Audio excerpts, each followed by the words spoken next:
Okay, let's begin with a word of prayer. Dear Father in heaven, we invite your presence here in the study this morning. We're thankful that we can be here together, and we're thankful for the things that you've been teaching us. We need clear minds and open hearts to receive your word, and so we ask, Lord, that you can help us to participate in this work. Help us to be attentive, and we ask that you can correct any errors in our thinking and understanding. Be with each person. May your Holy Spirit come to them. May your angels watch over them. May we be comforted, knowing that you care for us and that you are leading us. Thank you for hearing our prayer, and be with us now, we pray, in Jesus' name. Amen. Well, good morning, everyone. Now, as you can see on the screen there, I have Samuel Snow's letters, and we're going to look at those. We're also going to just review some of these other things. But before I even get into there, I wanted to bring up, because I got a message from somebody about Vashti and Jeff's understanding of that. So that was when we looked at Esther very briefly. And so in regard to Vashti here, he brought up some San Bernardino presentations from 2019. And I'm just going to read a little bit here.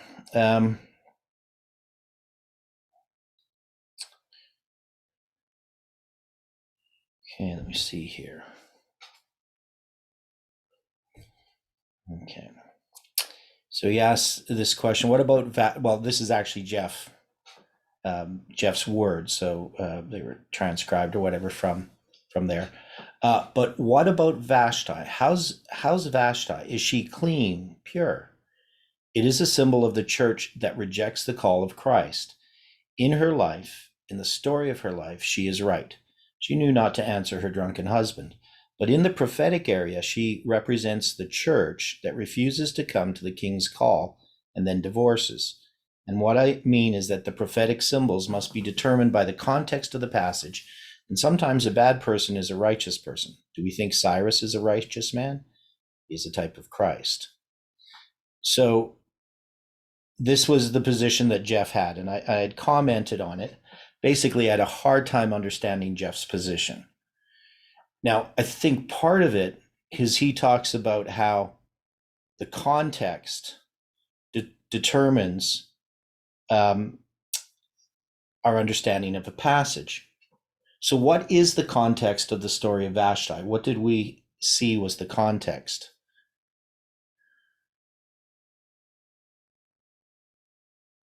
So I know we're jumping back into this. It was the time when Xerxes was preparing to conquer Greece. Okay, well, that's, yeah, so he's preparing to conquer Greece. But the other context is that this is the Akitu festival. Yes. So this is a parallel to what happens with the fall of Babylon, when Cyrus's army comes in and conquers Babylon and kills Belshazzar. It's basically the same festival.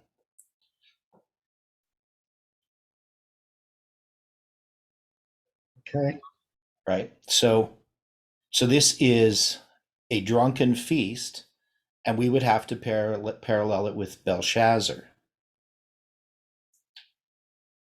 So what do we call, how do we put that? Where would we put Belshazzar's feast on a line?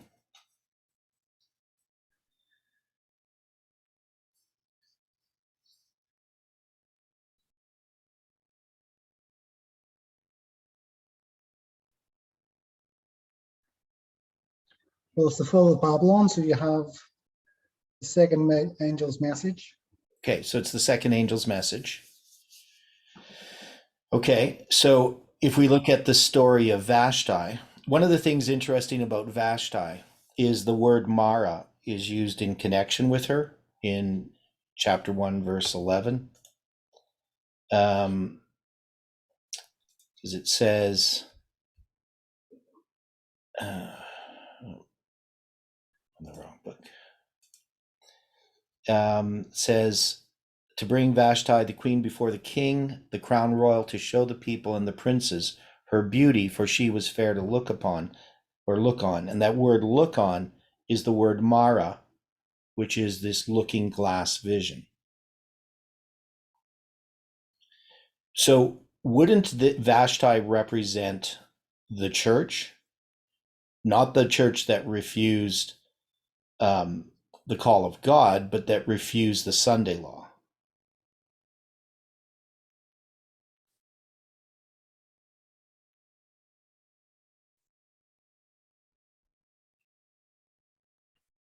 Interesting question. Yeah. So, I mean, I understand Jeff's position and I know how he was looking at it. But in the context here, to me, it would be telling the same story of Esther but from a different perspective.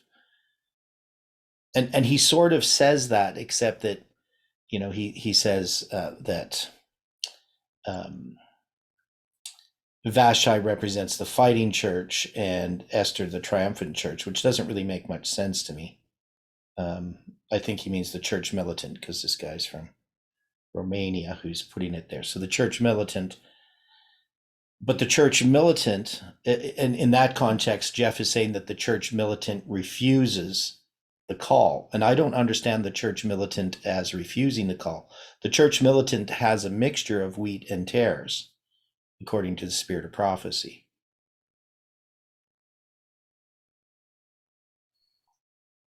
So anyway, it's just something to think about. I didn't want to go into a big study of it. But now we're going to go to the history of the Millerites. So I'm not going to start here with Samuel Snow's letters, though. We're going to look at a few other things which we had started to look at from my paper, which I need to bring up.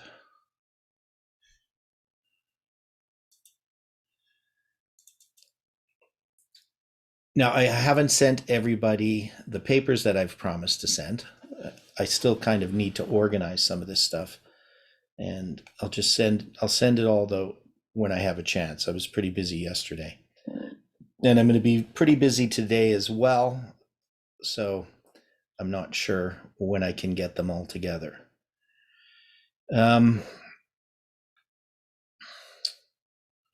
So we were looking at the paper that I had done, which I'm going to send you, of course, is the Millerite understanding of the year-day principles. So the full year and the 0 year. Now, just to review a little bit, when Adventists look at this, they would think that the first disappointment is the result of the fact that they hadn't sorted out the no 0 year, so that after the first disappointment, then they sort this out, which isn't the case. That's not what happens. And I mean, this to me has always been a little bit surprising once I came to understand this. Our movement came to understand. Okay, this isn't open up right. Just hang on. Our movement came to understand Millerite history in a way that Adventists never have. And to me, this is a strong evidence that this movement is being led by God. Satan wouldn't be giving us all this light on Millerite history. And this insight into Millerite history is something that supports Adventism and helps us understand that Adventism is true. So it just seems very unlikely that you're going to have Satan leading this movement to understand these things, plus the fruit of this understanding is supportive of everything that we believe as Seventh-day Adventists. It's not leading us away from the spirit of prophecy. It's not leading us into strange doctrines or anything like that. It's actually just establishing the foundation of Adventism.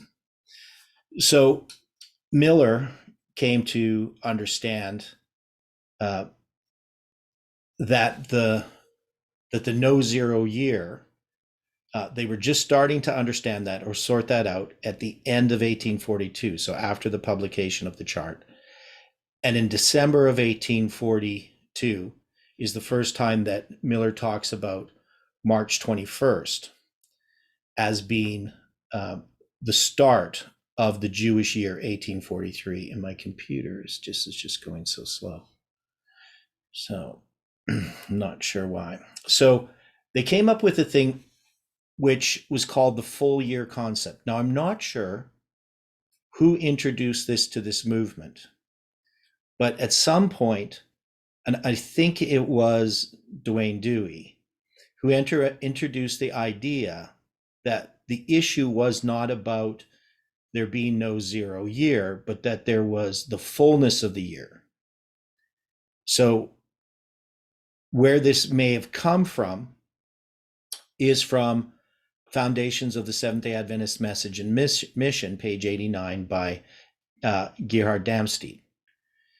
So he says here, during 1843, as a result of careful analysis of the prophetic time calculations, several adjustments were introduced which were gradually accepted.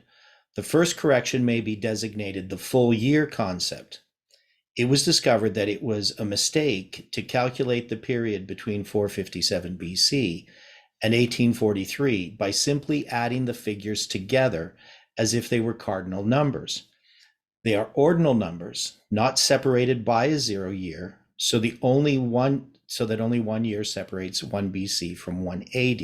So I think this is where the full year concept comes from, must be Damstedt, and it would have been Dwayne Dewey who had found this in Damstedt. And he misunderstands what's being said here. So the idea of a full year, like what was being said in the movement, was that it wasn't that they had found the 0 year mistake, but they were talking about the fullness of the year. But you can see here that this is actually exactly the same thing. The idea of the full year concept is directly connected to the idea that there is no 0 year.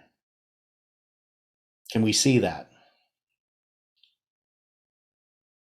So to try to frame this that we were wrong about the idea that the mistake was there was no 0 year really has no it's not a mistake. It's just another way of saying the same thing. Now, I also think there's, well, I shouldn't say it's another way of saying the same thing. It was another way of dealing with the problem. That is, haven't we always taken the position of a full year?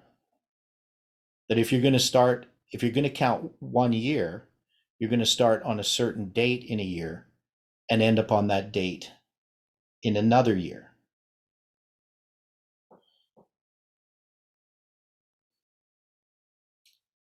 So the idea of the full year concept is really just the idea that there is no 0 year, but it's a different way of expressing it. So I don't know if people follow what I'm saying. So here I'm going to read this from Heims, Signs of the Times, June 21st, 1843. So he says, many seem not to understand how the 2300 years can be said not to expire before the end of 1843 Jewish time. So when he's talking about Jewish time now, he's already, for a year or for 6 months, they've already acknowledged that they're looking at the Jewish year 1843, which initially they weren't. When they made the chart, it's January 1st to December 31st, 1843.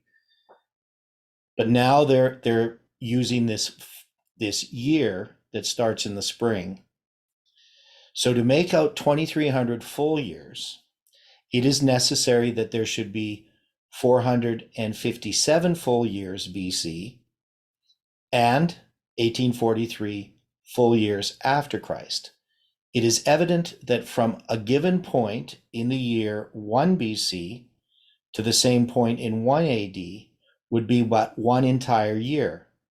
So if you started on June 21st, 1 BC, and you went to June 21st, 1 AD, that's going to be one full year. So that's why he's talking about it this way. So he says, upon the same principle, from a given point in the year 457 BC. So that is, if we're talking about them leaving Babylon in the spring to the same point in 1843, you would have 2,299 years. It is minus 1 year of 2,300 full years. The year 1843 is not 1843 years from the birth of Christ, vulgar era, but only the 1843rd year, which at its commencement was but 1842 years from that era. If therefore the 2,300 years began at a given point in the year 457 BC, they will not end till the same point is reached in AD 1844. So this is just simply describing the fact that there's no 0 year. He's using the term a full year to just illustrate this. So this is the first account I say we have of the full year concept. So that's the first time that they express it that way. Now, they're going to continue with his understanding. So in July 12th of 1843, and this is the problem, they're going to actually have to address the 70 weeks. So he says April AD 33 was not the end of the Jewish year 33 from the vulgar era, but in the year 33, the first month, so that but 32 full years from the vulgar era had passed. If the 70 weeks did not commence till the beginning of 457 BC, they would not end till the end of AD 33. 810 years from AD 33 completes 2300 and brings us to the end of 1843. So they're just adding that 810. So he says you would need to get to the end of 1843. And the vision may end at any time between this present time and March 21st, 1844, as in the synopsis of Miller's views, Signs of the Times, July 12th, 1843. Oh, no, that's just the date of it. So the synopsis of Miller's views. So that's where Miller first presents March 21st, 1844 as the end of the Jewish year, 1843. So you can see, though, they're having this problem with 33 because that has to do with the 70 weeks. Now, it's interesting here that heims, and this I mentioned before, and this is a bit earlier, this is May 3rd of 1843, where he had gone back, and now I say that the other one was the first time, so this one's actually a bit earlier. It is true that from a given point in the year BC, 457, to the same point in AD 1843 would be but 2299 years, 2,299 years, pardon me. We therefore find that some date the decree of Artaxerxes Longimanus, BC 458, and which is undoubtedly correct. So this is the point where he goes back to 458. And if the 70 weeks terminated, as all admit, in AD 33, then the 2300 days must terminate 810 years from that point, which would be AD 1843. So you can see here, he's actually going to change the commencement for a brief time, but he's going to go back to that the next month. So however long he took this 458 BC date, it wasn't very long. So in the paper, I go through this, and I'd written this paper quite a while ago, so there's lots of little things I would change in what I wrote in it because my understanding increased. So this is from Signs of the Times, June 21st, 1843. Now this is regarding Karaite reckoning. So this is when I think they first introduced the idea of the Karaite calendar. Now there's a dispute between rabbinical and Karaite Jews as to the correct time of commencing the year. The former are scattered all over the world and cannot observe the time of the ripening of that harvest in Judea. So the former are referring to the rabbinical ones, and the Karaite would be the latter ones. They therefore regulate the commencement of the year by astronomical calculations and commence with the first day of the new moon nearest the vernal equinox when the sun is in Aries. The Karaite Jews, on the contrary, still adhere to the letter of the Mosaic law and commence with the new moon nearest the barley harvest in Judea, and which is one moon later than the rabbinical year. Now, this is not correct. That is, the Karaite year does not begin 1 month later than the rabbinical year. The Jewish year of AD 1843, as the Karaites reckon it in accordance with the Mosaic law, therefore, commenced this year with the new moon on the 29th day of April. So they're going to have the Karaites beginning the year on the 29th of April in 1843, and that's not the case. So you don't ever have the Karaites beginning the year that late, and the reason would be the barley harvest. The barley harvest would never be that late. And the Jewish year 1844 will commence with the new moon in next April, when 1843 and 2300 days, according to their computation, will expire. So this was a mistake that they had regarding the understanding of the Karaite calendar. Now, it happened to be correct in 1844. That is, the biblical calendar starts 1 month later than the Jews, but the Karaites didn't start at 1 month later, and they rarely ever have. It would only be when the Jews have a really early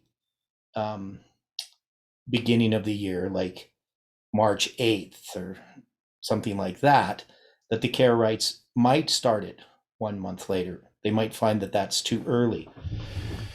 So this has always been a problem in Adventism, that we believe that when you're trying to support this and you're discussing with people who actually know anything about the Karaite calendar, then you have a problem, because they're going to point out that in 1844, the Karaites did not begin the year on April 19th, but began it on the same date as the rabbis, March 21st. Now, it may then be asked, why are we now looking for the coming of the Lord if we but just entered the last of the 2300 years? It is upon this principle, if the 70 weeks were fulfilled at the ascension of our Lord in AD 33 and began BC 457, then they must have been fulfilled at the commencement of the 490th year, and which would not end till the commencement of AD 34. So what they're trying to say here is that the 70 weeks would have to then have been counted in a ordinal sense. That is, it would be the 490th year that Jesus was crucified in 33 AD, at the end of the 490th year. So that's an ordinal count. So there was all these problems that we were facing in our movement, that the Millerites faced. And one of the things is that they were confused. That is, they weren't quite sure how to deal with these calendars, how to count. Because they could have taken the position that 2300 years ended in 1843 if they had just looked at it as an ordinal count. If they had taken it as an ordinal count, they wouldn't have had to look to 1844. But they didn't do that. And in God's providence, things worked out the way they did, because all kinds of other things would have been affected. But they would get confused all the time with this chronology. It wasn't easy for them to sort out. and they didn't have all the resources that we have today. So it was a problem, and it's a problem that this movement has had, trying to understand, and Adventism has had, trying to understand the 2300 days and the 70 weeks. And so what we've done is we've kind of simplified the problem with a little bit of fudges. So we've moved things around and haven't taken time to really look into it closely. Now there is another quote here. Okay, so this quote here is from April 24th, 1844. So this is after April 19th. And this is, I believe it's Heims, who's writing about the passing of the time, passing of the 2300th year. In our time, as our time has thus passed by, the civil year having terminated last October. So when they talk about the civil year having terminated last October, what is that? What is he referring to?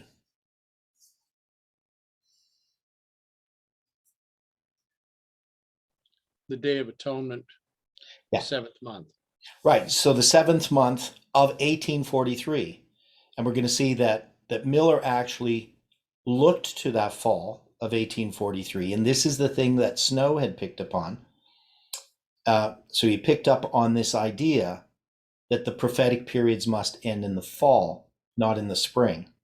That's what he's going to develop, that understanding, which becomes an integral part of the midnight cry and the message, the true midnight cry.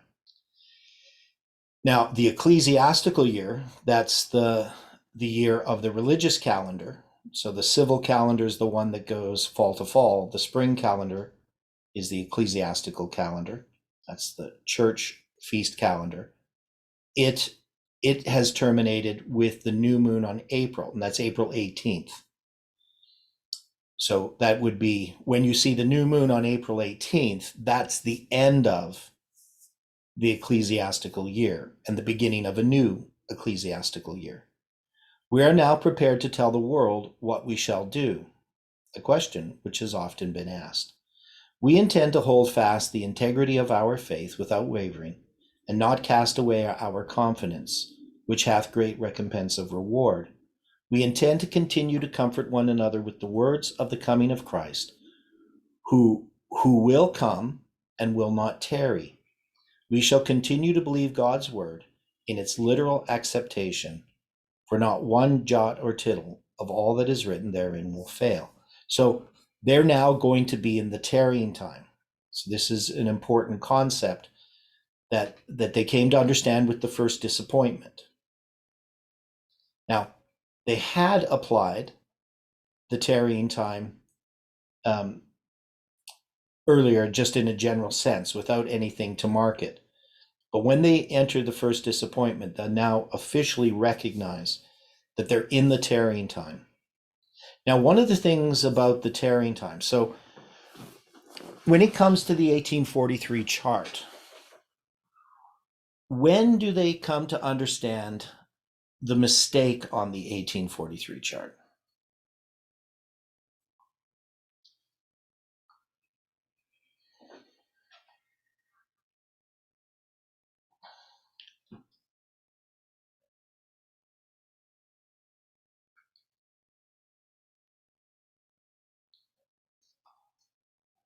Because remember, they already have figured out that there is no 0 year.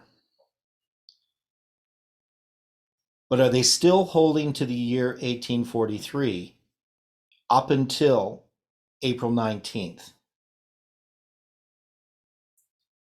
Are they correcting the chart prior to April 19th, 1844? Is it not until Samuel Snow has his message that they then see that it goes to 1844? Okay, right. So when it comes to the chart, we and so the problem with it is you can be very technically precise about it. Ellen White talks about this mistake. So the mistake on the chart is the year 1843. And God held his hand over the mistake, and the mistake wasn't seen until his hand was removed. But that mistake is not that there is no 0 year, or the 0 year mistake. Does that make sense? Because they already understand that prior to 1844. They're understanding it at least in 1843.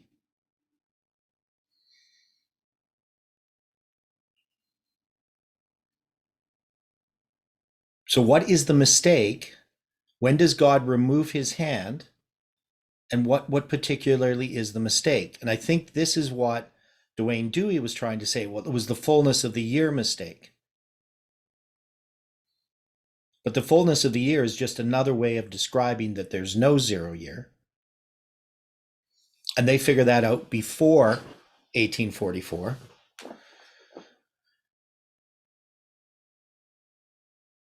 So what is the mistake?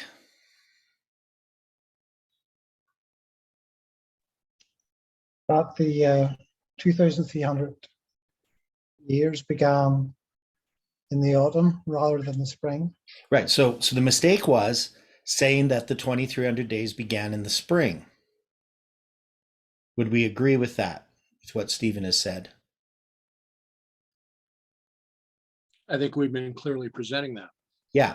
So this is not well understood by Adventists.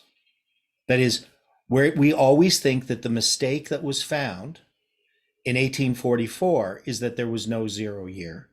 But that mistake was already found at least a year before that. So that can't be the mistake.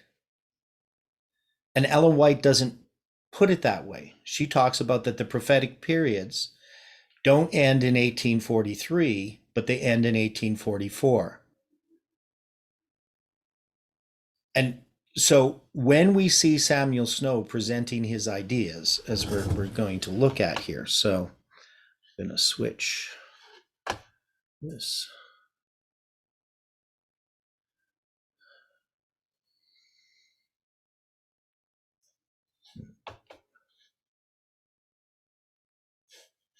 Hang on to bring this up.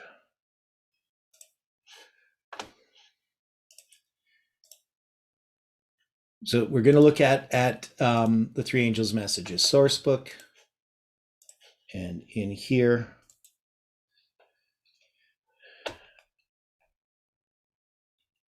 we're going to address some of these things. So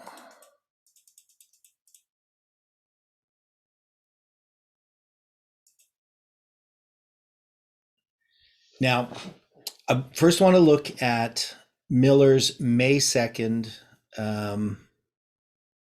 Is this the thing I want? No, this is not what I want. That's Miller confessing his error. Oh, yeah, this is it. Letter from William Miller concerning the 7th Jewish month. It's quite an interesting letter of Miller's. Talks about his health conditions and so forth. But it's a letter to Heims.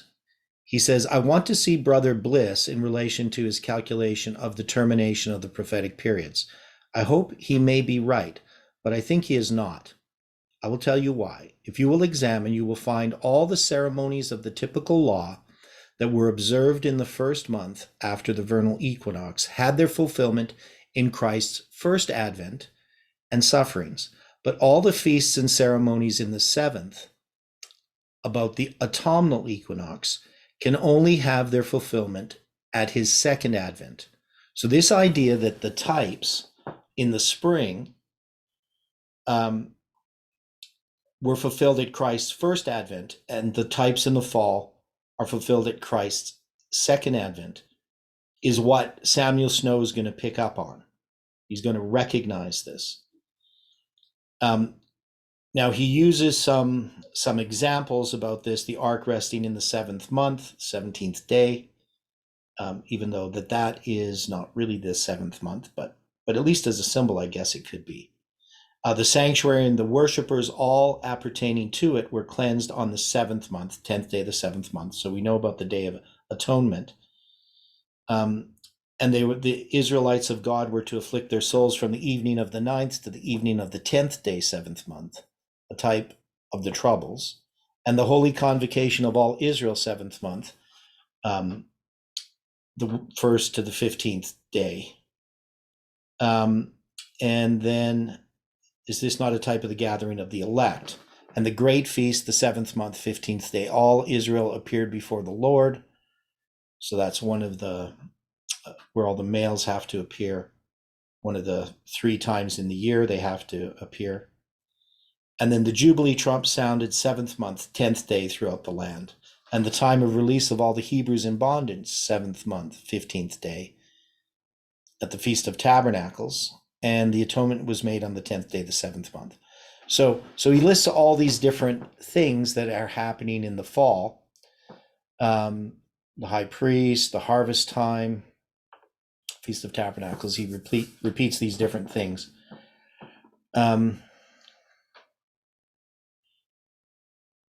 So he wants, will you and Brother Bliss examine and tell me what you think of my scribble on this point?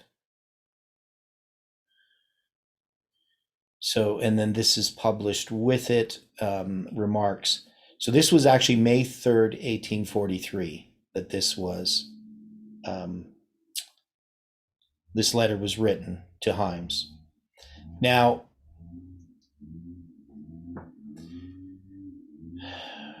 I guess we need to go back a little bit. So this is Samuel Snow's letter. I don't know why I don't have them in a better order.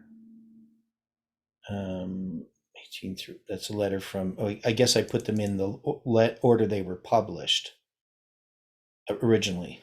Now this one was also republished May 17th, 1844. That's where I got it from, but whether it was first published then, it was written on May 3rd, 1843, whether it was first published not until 1844, I don't think that's possible. Otherwise, Snow wouldn't have heard of it. I haven't been able to find the original publishing of it, though. So this is Samuel Snow's letter to Southard. So this is published in the Midnight Cry.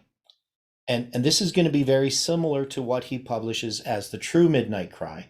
And I'm not going to go through this in detail, but he's going to start with the 6,000 years. He's going to deal with the 2520 years. And he's going to continually argue that this is going to be in the fall. And he's going to use these full years. So he says, if we're going to have 677 BC as the start of the 2520, we're going to have to start it in the fall of 677 BC. Now, I don't think we have any evidence to show that it would have been the fall that Manasseh was taken captive. And I would think it'd be much more likely in the spring. And he's going to be brought to Babylon first. And then he's going to have to haul timber from Babylon up to Nineveh. And it'd probably be late in the year that he's going to then return to Jerusalem.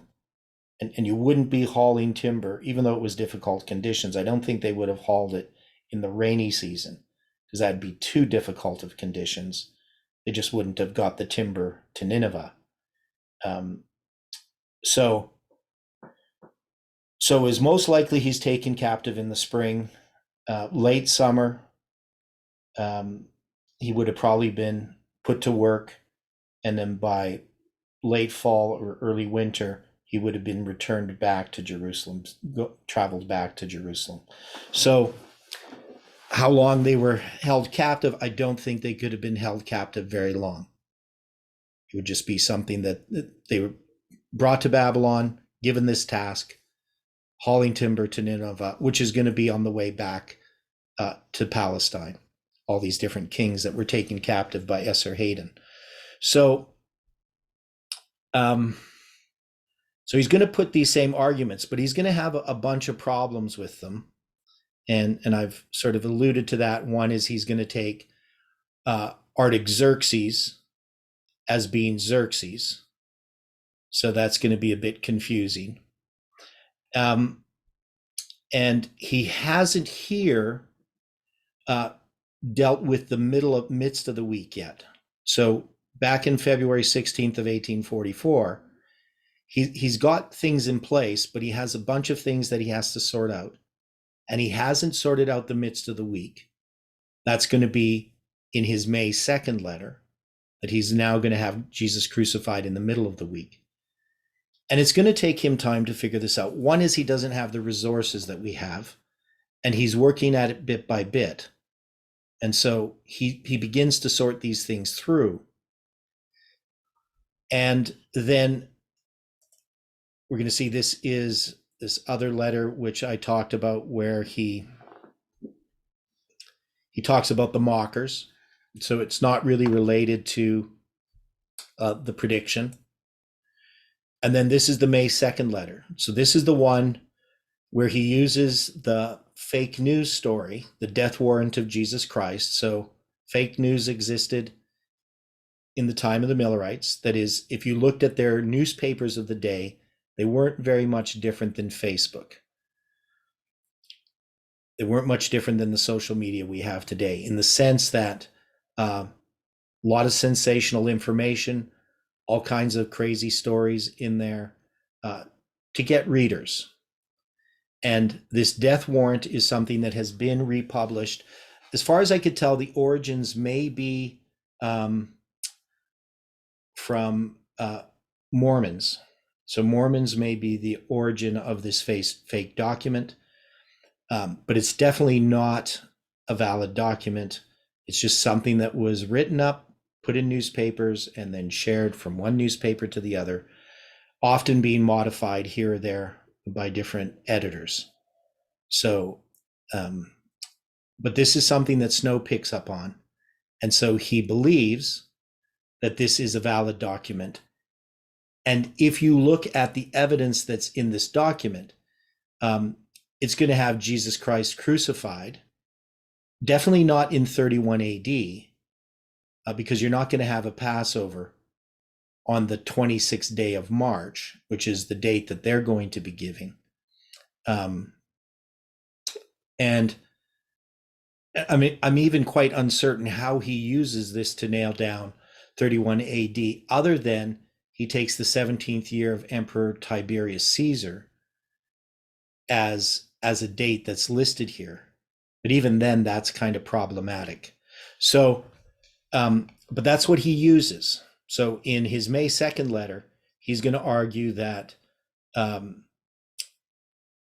John's ministry is the one that is in the fall of 26, that it's going to begin, and it ends in the autumn of 27. So even how he tries to deal with this 3.5 years is a little problematic. So he doesn't have everything quite correct in here. And, I'd like to go through all this, but people are going to have to read this themselves. So anyway, he uses this, but his arguments are not really very good, but he's still correct. The 70th week, Christ is crucified in the midst of the week. That becomes a point that Snow picks up on and continues to promote. Now, it's also interesting that in the same issue of the signs, where he has this, this isn't in the signs, this is in the Midnight Cry, you're going to have Miller's letter being published of his confession of the first disappointment, that he was wrong. So Miller's periods ended, and he doesn't have a new date. Miller's not going to be looking for a new date. It's going to be Snow, who has been studying this issue, who's now going to come up with the date October 22nd, 1844. Not that he personally comes up with that date. He comes up with the 10th day of the 7th month. People study and come up to a conclusion that that must be the date. So this is a letter. Maybe it's just the letter was written May 2nd, 1844. It must be. I'm not sure when it was published, but I'd have to look at that again, because I got this from the memoirs of William Miller. So I didn't get it from Signs of the Times. Okay, so, and Signs was published on May 1st, so it couldn't have been Signs. And Midnight Cry was published on May 2nd, so it's Wednesdays and Thursdays that they publish these. Now, this is a letter from Samuel Snow that's published on June 27th, 1844. And again, it's in the Midnight Cry. It's because it's written to Brother Southard. And in this one here, you're going to see that the writing date is June 22nd. And he mentions, of course, the Midnight Cry, what that was published in the Cry on the 22nd of February.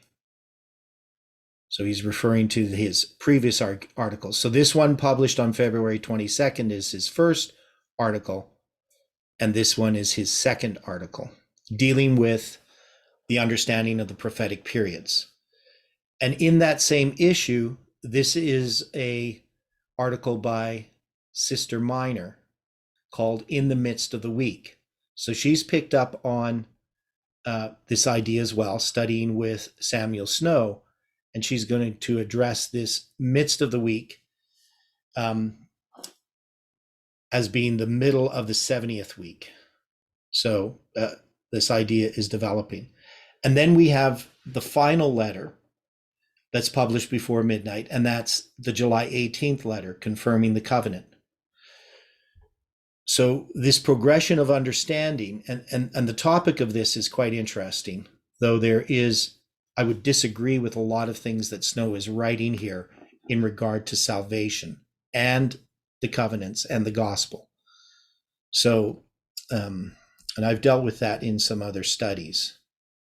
Now that one's going to be written June 29th. So notice this is written a week after his third article, the one that's written on the day of Pentecost.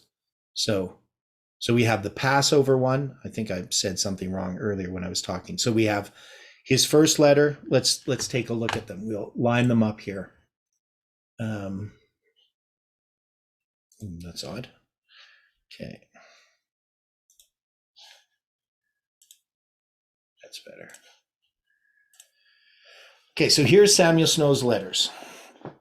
And we're going to have his first letter written on February 16th. And that's the 27th day of the 13th month on the biblical calendar.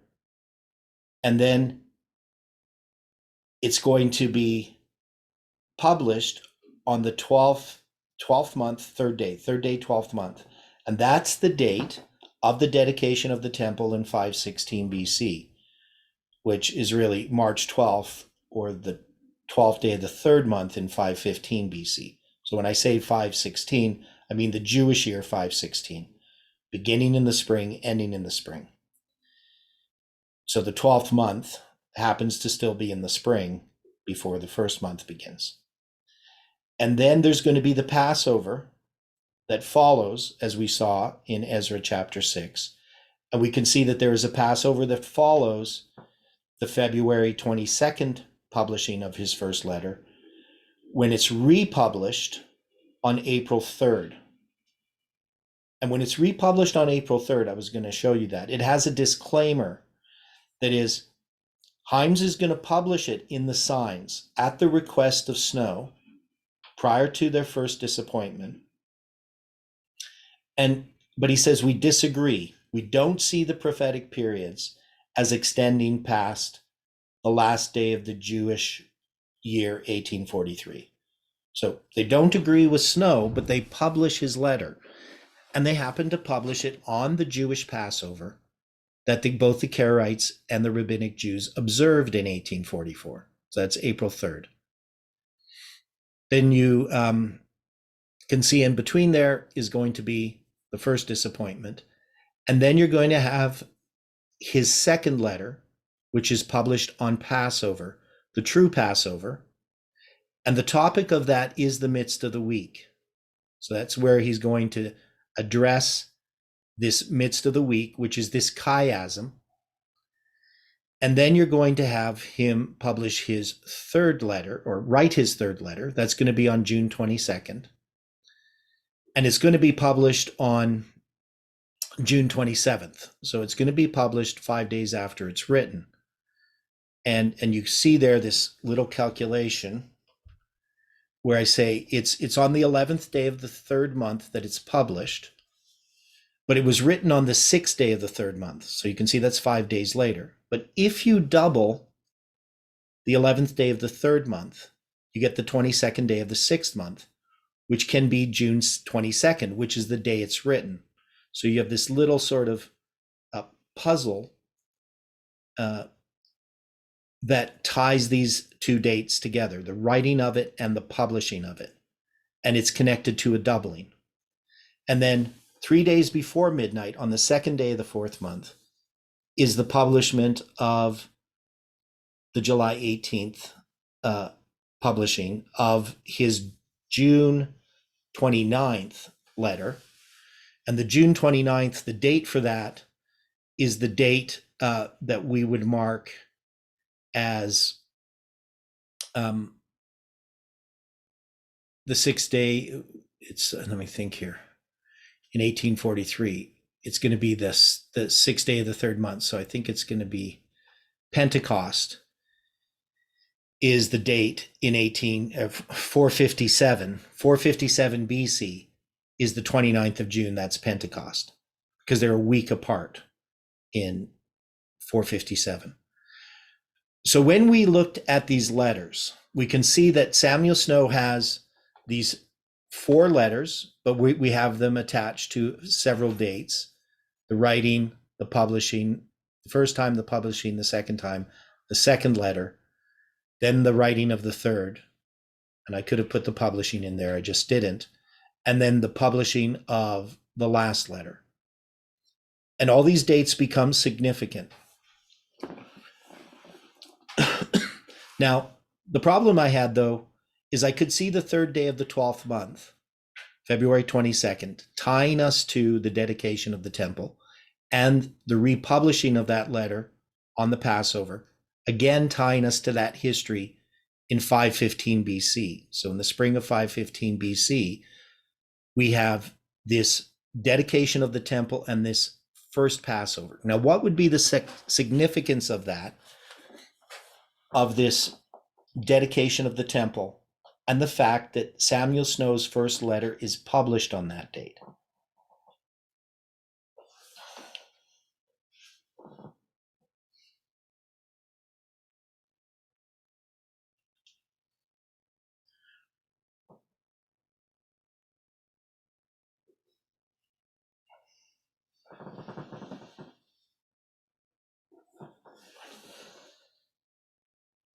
So what's the significance here?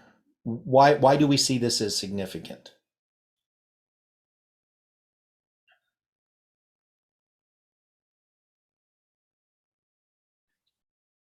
Well, you could maybe tie in the 46 years from 1798. And that's related to like a temple. Okay, Maybe.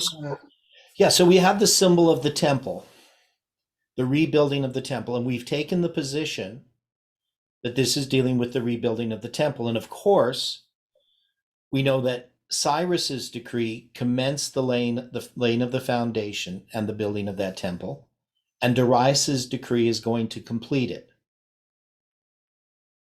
So under Miller's message, we have the laying of the foundation of the temple, correct? Yes. But Snow's letters, it marks the dedication or the completion of the temple. Would we agree with that?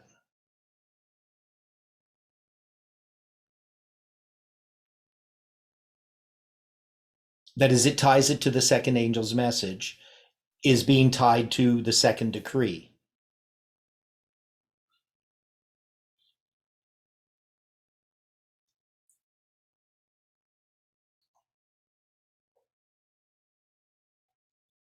I can see some connection. Yeah. And we know that this movement at the present time is addressing the second angel's message. That the first angel's message, which is Miller's message, That was the message that this movement gave prior to 9/11. But at 9/11, as we saw, we now have the second angel's message arrives. But we have this little problem which we're going to sort out. And this was the problem that Jeff and I were addressing back in 2018, prior to this is in the summer of 2018, August of 2018. And the problem is how do we place our movement? Because Samuel Snow is beginning before April 19th. So this is the arrival of the second angel's message, right? First day of the first month, April 19th. But Samuel Snow begins his work during the time of the first angel's message, before the second angel arrives.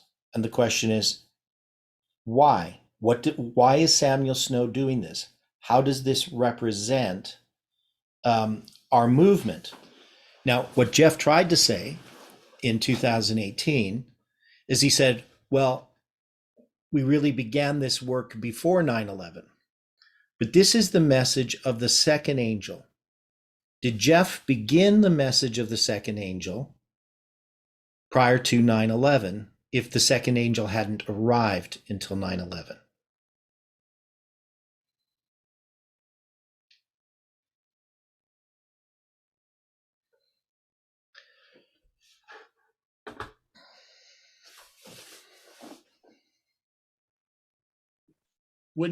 Wouldn't he have had to lay some of the groundwork before it arrived? Right. So we went through that history, and we can see he does lay the groundwork because he's talking about the coming Sunday law. That's his message.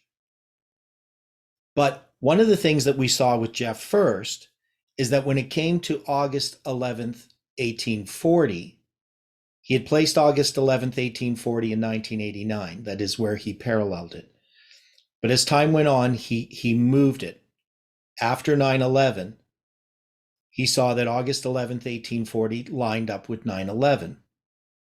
But remember, we line up two dates from Millerite history, August 11th, 1840 and April 19th, as lining up with 9/11.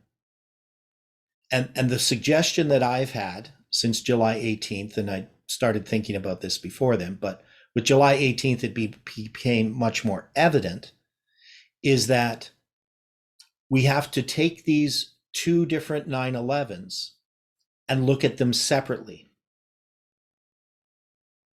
That is, we have to take Samuel Snow and recognize that he's actually preaching after 9/11.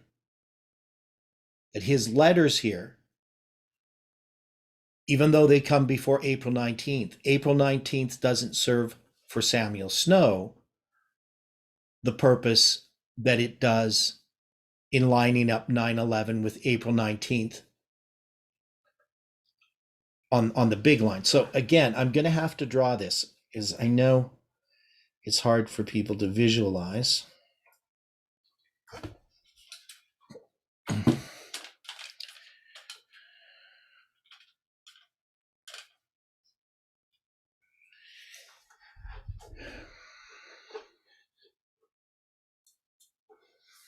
Okay.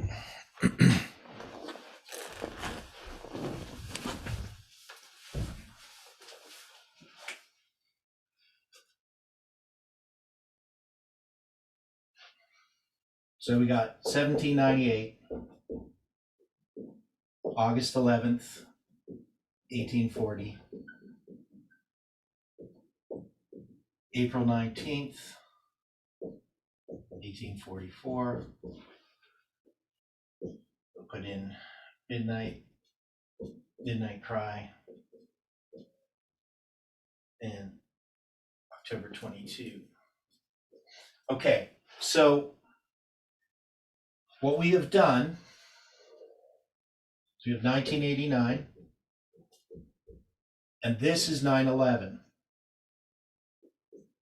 and this is also 9/11. And then we have midnight cry, Sunday law. So this is Jeff 2016, and this is correct. But our understanding of this isn't really full. Now we take these two waymarks and we put them as the same waymark. That is, we take these two and we put them both as being fulfilled in 9/11. But when it comes to snow, snow is presenting the second angel's message. He decides on January 1st, 1844, to present the second angel's message. So I'm going to put it in here.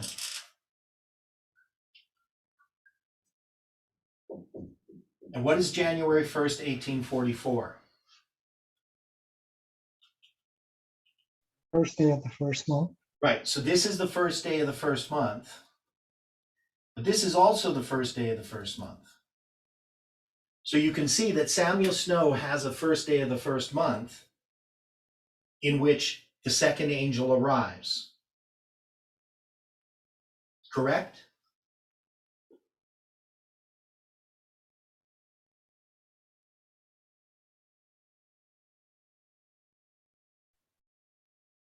Well, the second angel does arrive in the second one. The second angel Yeah. arrives, what do you mean? Well, I'm in saying- April 19, yes. Yeah, it arrives Yes. here, but I'm saying for Snow personally, he has a first day of the first month that precedes this first day of the first month. Can we agree with that? That this symbol is the same symbol, but this is just for Snow personally, Right, okay. right? So he's deciding that he's going to be giving the second angel's message. Now, he's not, even though he's giving it here in these letters, we know that he really gives it here at midnight. And that there are this period of time here to July 18th that he's developing this message, and now it's presented. And it's going to be presented at midnight, right? So this is going to be halfway. That's your midnight. And so he has a first day of the first month for him personally, and then he's going to have these letters. Now, February 16th is going to be how many days to February 16th? 46 days. Correct? Exclusive reckoning, is that, or? I'm just counting January 1st to February 1st is I guess you could say it's exclusive. Is that what you said? I can't remember. Yeah, I'm just taking 46 days in between, Okay, right? I mean, it depends how you count. So if you're going to count, if you're counting from January 1st to January 31st, how many days is that? inclusive is 31. Yeah, but not inclusive. I'm just saying you just count from January 1st. Yeah, okay, so that'll be 30. 30 days, and then you add 16 days, Right, okay. right? So yes, so I'm not counting it inclusively, I'm counting it just cardinally, Okay, right? So counting 30 days plus 16 days, okay? So it's 46 days. So we can see that this also is a symbol, right? And then he's going to write his first letter, and he's going to write it on February 16th, and then 6 days later, it's going to be published, and then it's going to be published again 40 days after that.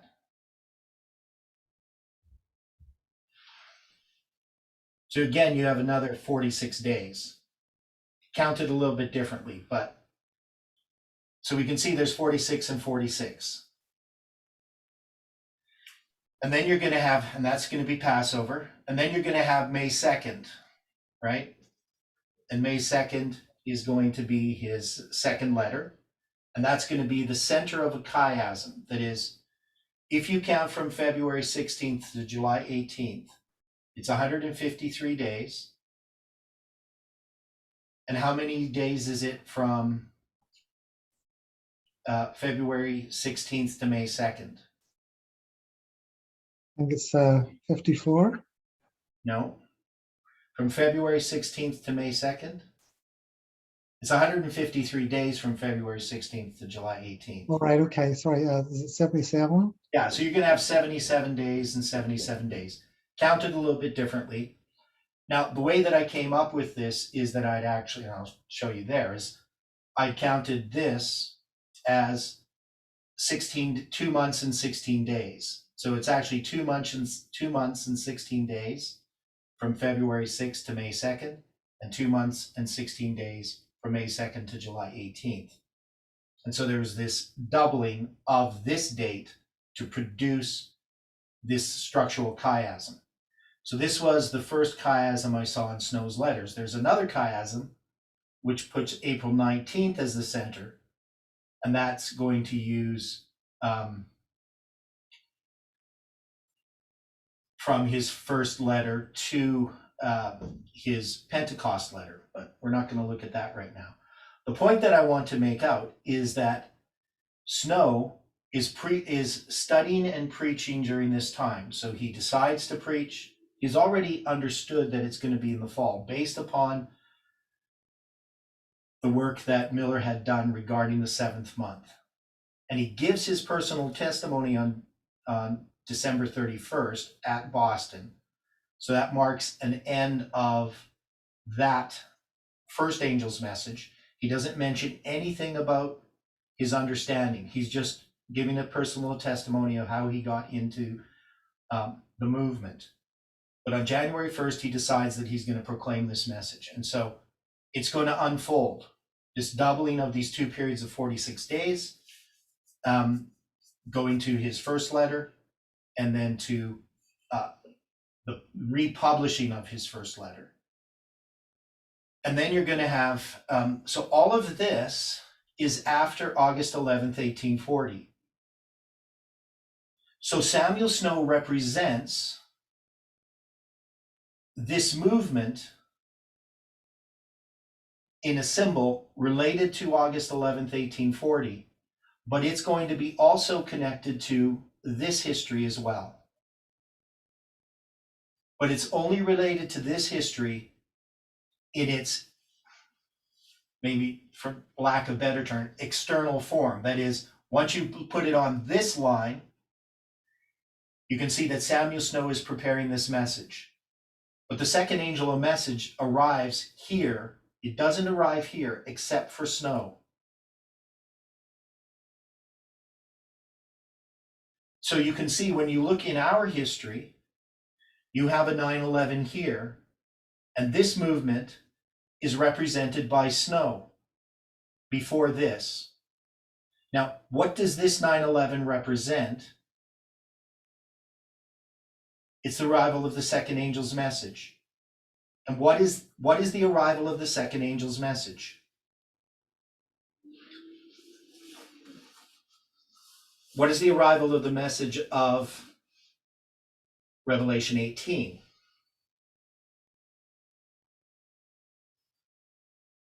Is it the second angel's message? It's a repeat of the second angel's message. Okay. Now, is this 9/11 here a repeat of the second angel's message? That would seem to be what you're showing. Yeah. But Ellen White places it at the Sunday law, right? So the Sunday law is the thing on the big line that Ellen White is going to say is Revelation 18. But we put Revelation 18 here. And we've come to understand that our line is all part of the Sunday law. That is, it is the Sunday law waymark. We can't take this and put this on the big line. 9/11 on the big line is represented by the Sunday law. So as we've zoomed in, we've seen this detail that Ellen White talks about as a repeat of the first and second angel's messages. But for her, that's all part of the Sunday law. It's not a series of waymarks that precede the Sunday law in her line. So where does that put Samuel Snow? Because I made the suggestion, and it's been accepted, I think, to a large degree, that Samuel Snow represents this movement.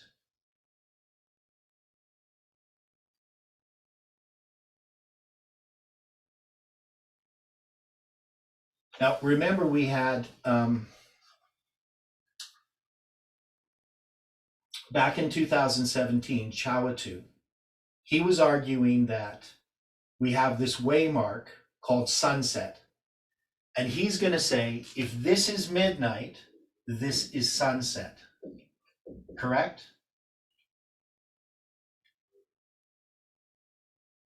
I think that's correct. Yeah. So that's what he taught. And this was rejected by Parminder. Now, Parminder misrepresented it, but also Chawatu wasn't very clear about it. And he also had some other problems on how he was presenting it and how he saw himself and so forth, which was a mistake. But if we're going to be dealing with this movement, this is 9/11, and this is sunset. So the question is, what is sunset for this movement? So this is 9/11, but this is 9/11. So this can't be 9/11. This is 9/11 lining up here, but this 9/11 is lining up here. So what he tried to argue is that there needed to be this other date, which we called sunset, and he was putting that as 2014. I know it gets a little bit confusing looking at these different lines. But we can then take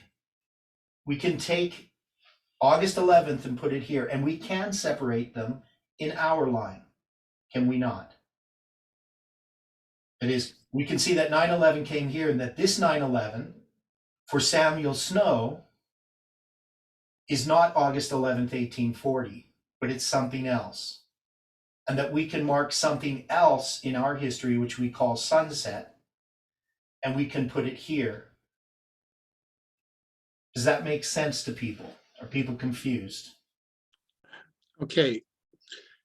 The only thing that I'm looking at with this is, could it be possible that you could have a line for the priests and a line for the Levites, but do them chiastically? Okay, what do you So mean? that August 11th, 1840 would be a line for the Levites, and line that up with 9/11 because it's a beginning of a call out of Babylon. And then the April 19th, 1844 being that for the priests. Still the same date, the same everything else, it's just a different line. Okay, well, I agree that there needs to be a different line. I don't know if I'd put them in that order. So first off, the line for the Levites begins at 9/11. And that line 11 lines up with April 19th, 1844. Because the way that we looked at Millerite history is this is the Protestants and this is the Millerites. In our history, we have these two different groups as well, which we would call SDAs and Levites. And in that context, 9/11 serves the point of April 19th. But I'm arguing that for the priests, 9/11 is August 11th, 1840.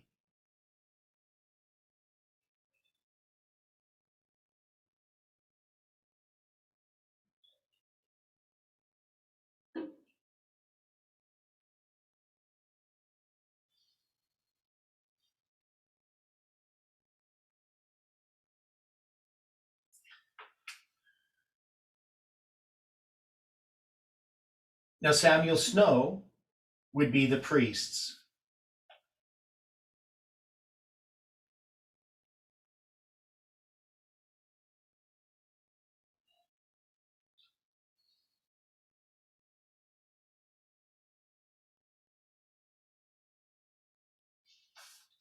So we have this line of snow, but it's not the line of the Protestants and it's not the line of the Millerites. We have the line of the priests. It's not the line of the SDAs or the line of the Levites. It's this separate line. And it's a typical line. Because remember, Snow, his July 18th, is typifying October 22nd, 1844. This is the 187th day of the year, and this is 187. And we've passed this in our history. So the question is, how do we place this in our history? I argue that this is July 18th. This, May 2nd, is 2017. And it's April 19th is sunset, that's 2014. And that this history between the true Passover and the false Passover is this dividing line, this separation of this class, these classes. Now, we could say 2014 kind of starts back at the Passover because you have these two Passovers. But really, I take these two Passovers, the one on April 3rd and May 2nd, with April 19th is in the center. April 19th represents those two Passovers. That is the period of time from 2014 to 2017.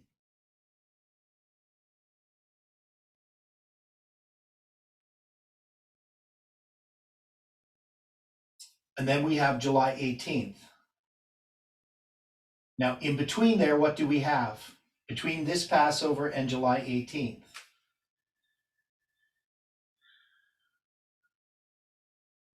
We have June 22nd.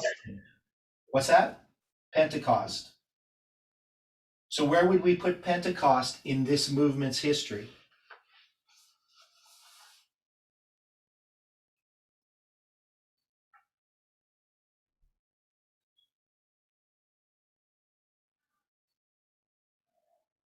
Because we're taking all this stuff from Samuel Snow and we're putting it in our history.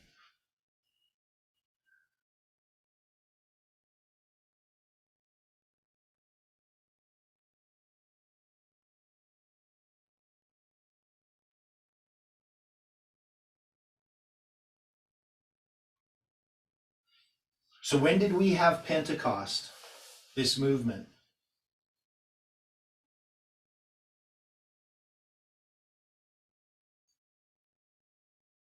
Because we had July 18th already. So when was Pentecost? Wouldn't it have been back in about 2017? Well, 2017 would be May 2nd. That's the division, that period of time of the division from 2014 to 2017. Now, maybe we could include sometimes later. But we would have to place Pentecost somehow in this movement prior to July 18th. And I'm not sure exactly where to place it. I wouldn't place it back in 2017.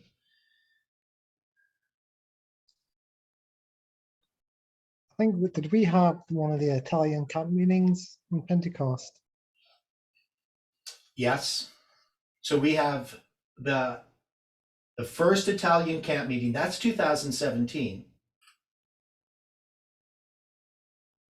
where Jeff is going to close or open the Sabbath, and it's closing the day of Pentecost. So I guess you could connect it there. That is, you could connect it from that Italian camp meeting. And when I talk about 2017, I'm talking about the division that happened in 2017 in the spring. That marks the end of that period of time from 2014 to 2017. We have this separation that occurs in this movement.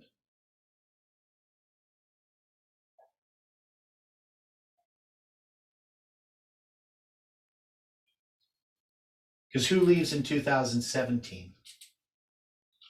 What group is leaving?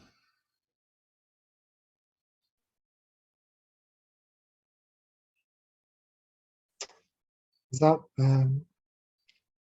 well, I'm thinking Mark Bruce, but he's maybe, It's connected to March Bruce and Alabama, yes. right? So there we have these major separations that happen. Now later on we have individual people that leave all through that. But the major separations that I mark is from 2014 to 2017. Now the Passover though normally is represented by Judas, but we have the Omega and we have to address that as well. What that is. How we would fit that into this history. But we would say that what was happening in this movement in regarding these camp meetings, this had to do with this movement and this increase of light that all led to July 18th. So somehow we have to sort through that. I don't know the answer to it yet, but I think we will. Okay? So these are the things that we're looking at, that we're trying to decide regarding Samuel Snow's letters. How do we place them? And I don't think it's completely decided. What's that? It's not a simple answer either. No, I don't think it's a simple answer. But I think we have to take this into account. We have to look at Samuel Snow and his letters and know that this relates to 457 BC as well, and 515 BC. So it relates to the messages connected to the second angel's message, but it's going to lead to the proclamation of this time, October 22nd, 1844, in which the third angel's message will arrive. Because Samuel Snow is the second angel's message, but the second angel is announcing the coming of the third angel. And in the parable of the 10 virgins, that's the wedding, October 22nd, 1844. So in trying to understand what our movement is doing, that is, we're trying to understand our work. What is it that we did? What is it that God was leading us to do? And we know that July 18th has passed, and what's coming, we're right now in this period of 3 days. And what is the period of 3 days prior to the 20th day of the 9th month that's coming up, December 25th? What's happening during that period of 3 days?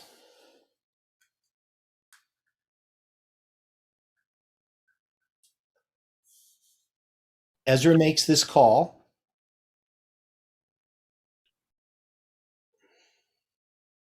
And those of Judah and Benjamin are to be separated from their false wives. Right. Is this the call that we've been making since July 18th? Yes. Yeah. So, and this is a difficult thing because we're very attached to these strange wives. And we see it everywhere. We see it in our meetings. We see it in the questions and comments people send me. We see it on the WhatsApp groups. We're married to pagan wives, to Protestantism, and we don't even recognize it. We don't want to acknowledge it. And we've been making a call, not us personally, but this movement has been making a call to us that we need to be separated from these strange wives, or we're going to be banished and have our goods confiscated.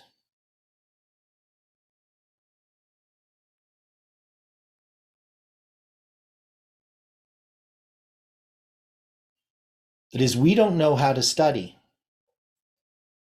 And we don't study according to Miller's rules.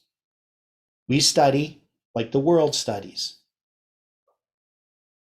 We speculate. We like sensationalism. And anything we can do to avoid the cross. We like to hold ourselves up above others. Somehow we are the ones who are right and others are the ones who are wrong. If you remember the message that Toby gave prior to December 6th, that message was a message to everyone that we're all in trouble. But how was that message treated? It's just kind of dismissed. It was abandoned. Yeah, it was abandoned. It was despised. Mm-hmm. Because the suggestion that there's a problem with us, that can't be. The problem is with someone else. That's what we always think. Mm-hmm. But of course, we can't do anything about anyone else. We can only do something about us. So then we're going to have midnight, July 21st. Now we have this call 3 days before midnight. Now we could argue that somehow this is midnight for us, December 25th. I don't know what that would mean, because on the line that we have of the Levites, they have a midnight and a midnight cry, and we give that message. But I would just say that what has to happen by December 25th is that we have to have our message, and we have to be prepared to give that message.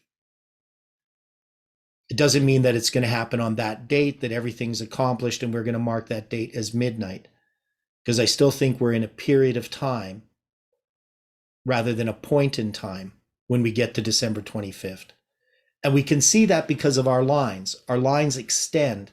Even though I say that's the end of our line, it's the end of the 777 days, we know it's actually the start of something else. It's the start of this period, which we call midnight.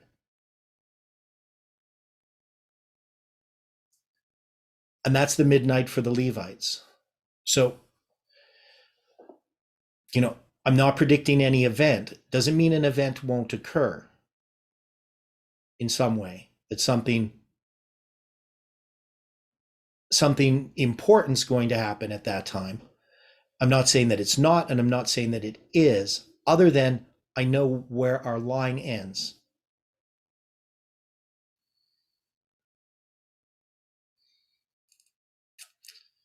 So we'll address some of these things again tomorrow. I'm going to try to get the papers to everyone, and the diagrams, because especially the diagram that we're going to go through in a bit more detail when we compare these histories.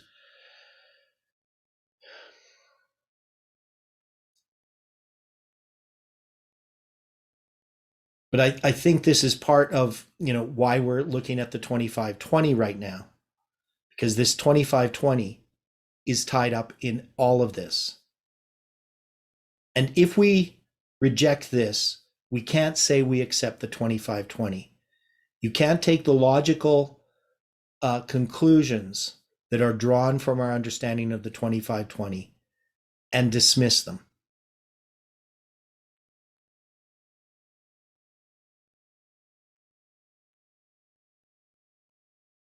The only way you can dismiss them is if you dismiss the 2520. And I don't see that we can do that.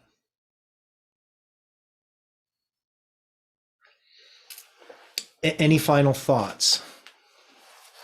Anything that we should be thinking about before tomorrow?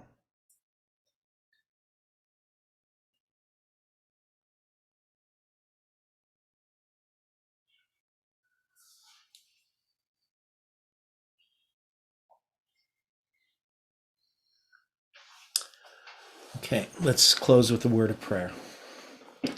Dear Father in heaven, we're very thankful for the way that you direct and lead us, We know that we have some difficult decisions before us, not just intellectual decisions, but spiritual ones. And we pray for this movement, for the people in it. We know, Lord, that there's so much we do not understand, and we need your enlightenment. Please guide and direct this movement, each person, and bring us together again to study these things. Thank you for hearing our prayer. In Jesus' name we pray. Amen.